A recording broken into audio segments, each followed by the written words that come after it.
di Lembang belah itu. Pulang ngebuteuing. Sepanjang jalan arah Pelabuhan Merak, Kota Cilegon, Banten, mulai dari Jalan Cikuasa, ratusan kendaraan berhenti di sejumlah warung karena tidak bisa masuk ke pelabuhan. Antrean pemudik yang didominasi oleh pengendara sepeda motor tertahan di area luar pelabuhan hingga lebih dari 4 jam. Mereka tidak bisa masuk ke pelabuhan karena petugas kepolisian menjaga pintu masuk dan tidak mengizinkan pemudik memasuki area pelabuhan. Para pemudik ini tetap nekat mudik, meski sudah mengetahui adanya larangan mudik. Mereka mengaku terpaksa mudik karena sudah tidak bekerja lagi, bahkan sebagian menjadi korban PHK. Ya gimana Mas ya, namanya kita kan orang perantau gitu maksudnya. Terus di sini juga udah nggak kerja, terus kontrakan juga nggak mungkin lah mau bayar gimana, orang udah nggak kerja kan. Ya mau nggak mau jalan satu-satunya pulang. Di sini udah tertahan berapa lama, Bang? Dari setengah 11, kita 4 jaman aja. 4 jaman. Sebelumnya, pemerintah Indonesia telah mengeluarkan instruksi agar warga tidak mudik untuk perayaan Idul Fitri tahun ini. Hal itu dilakukan untuk memutus mata rantai penyebaran virus corona. Dari Merak, Banten, Siti Ma'rufah, TV One mengabarkan. Mirsa, sejumlah pemudik pada dini hari tadi sempat terlantar di Pelabuhan Merak, Banten. Mereka tidak bisa masuk ke pelabuhan karena petugas kepolisian menjaga pintu masuk dan tidak mengizinkan pemudik memasuki area pelabuhan. Apakah pada pagi ini para pemudik yang terlantar tersebut masih ada di sekitar pelabuhan? Reporter TV One Siti Ma'rufah akan melaporkannya langsung untuk Anda dari Merak. Selamat pagi, Siti. Apakah hingga sampai saat ini masih terlihat ini antrian para pemudik yang hendak mencoba masuk ke Pelabuhan Merak untuk menyeberang, Siti? Iya, pemirsa, saat ini saya berada tepat di depan pintu Pelabuhan Merak, Banten, dan pagi hari ini saya tidak melihat ada antrian kendaraan baik itu roda 2 atau juga roda 4 yang akan masuk. Sepertinya mereka sebagian ada mungkin yang sudah naik kapal atau juga ada yang memang sudah pulang kembali atau dikembalikan lagi ke Jakarta.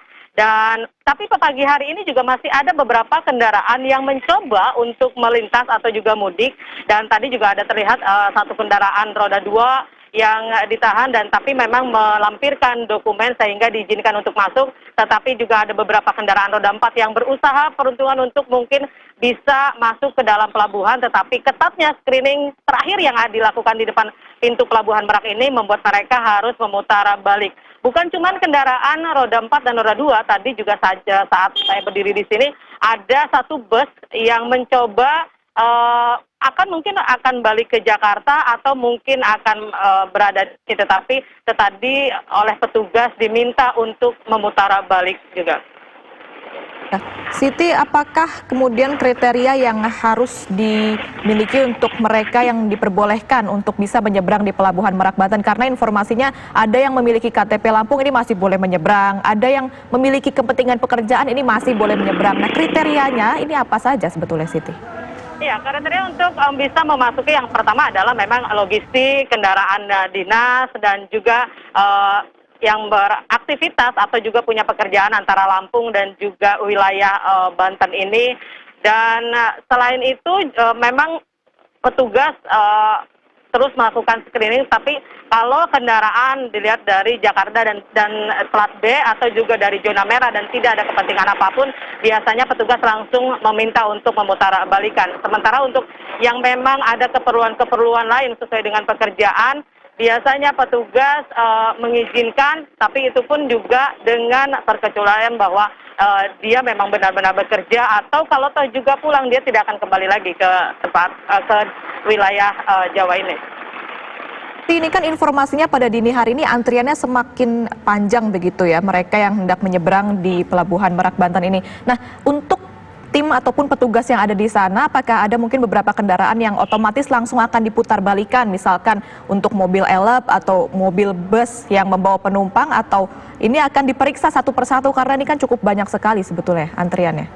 Iya, sebenarnya untuk pemeriksaan ini bukan hanya cuma di depan pintu pelabuhan. Dari keluar tol Merak pun sudah ada petugas yang berjaga. Begitupun juga kalau seandainya ada yang melewati jalan Cikuasa Atas, lurus dari pintu tol, itu pun juga ada yang berjaga. Termasuk jika Anda, para pemudik, melewati jalan arteri, melewati kota Cilegon, itu ada screening di sekitar daerah Geram. Di sana pun juga cukup banyak petugas yang berjaga. Jadi penjagaan yang cukup berlapis ini memang jika mungkin ada yang sampai lolos sampai pintu pelabuhan Merak, di sini ada banyak petugas yang juga berjaga melakukan screening.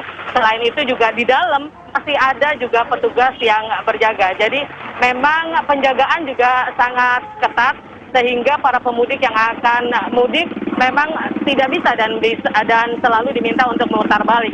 Sampai tadi juga cukup banyak masyarakat yang bertanya sebenarnya ada kriteria atau ada hal yang khusus tidak, sehingga mereka mungkin yang akan mudik itu bisa tetap menyeberang, tetapi petugas kepolisian memberikan pengertian bahwa tidak bisa karena memang sudah peraturan atau juga dari himbauan dari pemerintah memang seperti itu.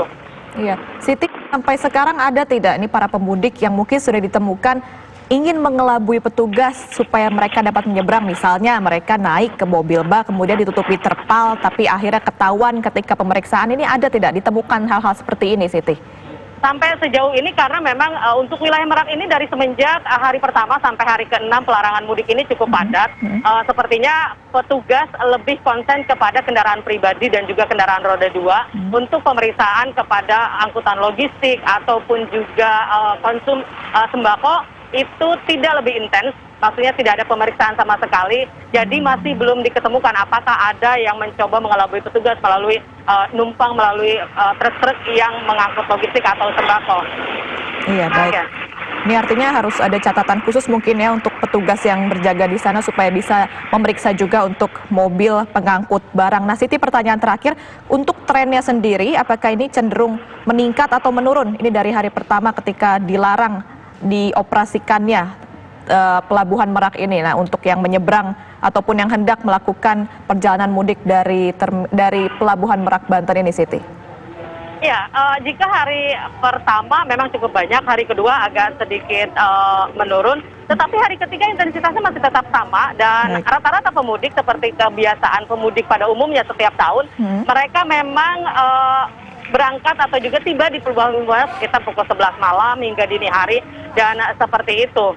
Dan memang masih seperti meski imbauan terus dilakukan bahwa dilarang mudik, tetapi mungkin karena kondisinya bahwa para pemudik yang memang terpaksa mudik ini merasa bahwa tidak ada lagi pekerjaan yang harus dilakukan di kota atau juga di tempat mereka saat ini merantau, sehingga mudik adalah pilihan salah satunya yang mereka lakukan agar tetap bisa bertahan hidup.